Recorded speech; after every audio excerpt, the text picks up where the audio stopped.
മാനവികതയെ തൊട്ടുണർത്തി ഇരുവിഭാഗം സുന്നി നേതാക്കൾ പള്ളി ഉദ്ഘാടന ചടങ്ങിൽ വേദി പങ്കിട്ടത് അണികൾക്ക് ആവേശമായി. പുതുക്കിപ്പണിത മുട്ടാഞ്ചേരി മുക്കടങ്ങാട് മസ്ജിദുർ റഹ്മയുടെ ഉദ്ഘാടന ചടങ്ങിലാണ് ഇരുവിഭാഗം സുന്നി നേതാക്കളായ സയ്യിദ് മുനവ്വറലി ശിഹാബ് തങ്ങളും കാന്തപുരം AP അബൂബക്കർ മുസ്ലിയാരും ഒരേ വേദിയിൽ ഒന്നിച്ചണിനിരന്നത്. ഈയിടെ മുട്ടാഞ്ചേരി ഭാഗങ്ങളിൽ ഇരുവിഭാഗവും തമ്മിൽ സംഘർഷഭരിതമായ അന്തരീക്ഷമായിരുന്നു നിലനിന്നിരുന്നത്. ഇതിനിടെയാണ് ഇരുവിഭാഗം നേതാക്കളും ഒരേ വേദിയിൽ പങ്കിടുന്നത്. മുതിർന്ന കോൺഗ്രസ് നേതാവ് KC അബുവിന്റെ നേതൃത്വത്തിലായിരുന്നു പരിപാടികൾ ആസൂത്രണം ചെയ്തത്.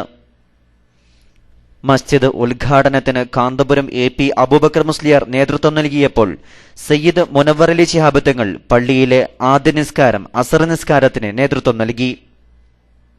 ചില കേന്ദ്രങ്ങളിൽ നിന്ന് മുനവ്വറലി ശിഹാബ് തങ്ങൾക്ക് സമ്മർദ്ദങ്ങൾ നേരിട്ടെങ്കിലും കാന്തപുരത്തിന്റെ വാക്ക് അംഗീകരിച്ച് ഉദ്ഘാടന സമ്മേളനത്തിൽ പൂർണ്ണമായി പങ്കെടുത്ത ശേഷമാണ് മുനവ്വറലി ശിഹാബ് തങ്ങൾ വേദി വിട്ടത്. ഇരു നേതാക്കളുടെയും സംഗമവേദി മുട്ടാഞ്ചേരി ഭാഗങ്ങളിലെ ഇരുവിഭാഗങ്ങൾക്കിടയിൽ സൗഹൃദാന്തരീക്ഷത്തിന് വഴിത്തിരിവായിരിക്കുകയാണ്. KK Ahmed Kutty Musliyar Kattippara orphanage control board chairman TK Pareekutty Haji, Madavoor Hamza, C Muhammad Faizi, Abdurahman Baqavi, Khalid Kilimunda, VP Ali Musliyar എന്നിവർ സംസാരിച്ചു. 140 വർഷം പഴക്കമുള്ള പള്ളി 56 ലക്ഷം രൂപ ചെലവഴിച്ചാണ് പുതുക്കി പണിതത്.